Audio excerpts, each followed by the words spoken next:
Em votação. Para declarar o voto, presidente. Para declarar o voto, vereador Rafael Bueno. Bom, eu votarei favorável à denominação da Ema Maria Cassini, no loteamento Henrique Cassini, no Cristo Redentor.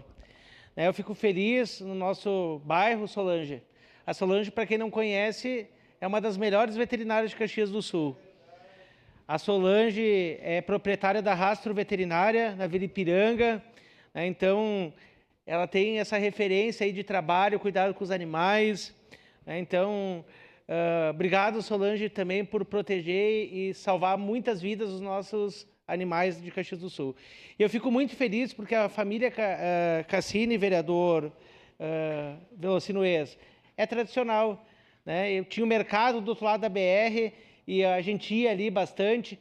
Hoje já nem dá mais para passar porque a marginalidade tomou conta ali do PTF, né? Então a gente atravessava a rua. Mas também na Vila Ipiranga, né? Então uma família tradicional da nossa região e que agora, então, a dona Ema Maria Bisol Cassini empresta um nome para denominar numa rua que ainda não tinha, né, a denominação, era conhecida,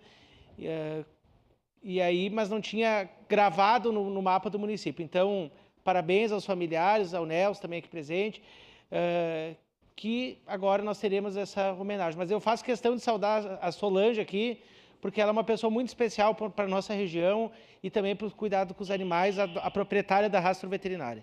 Voto sim, senhor presidente.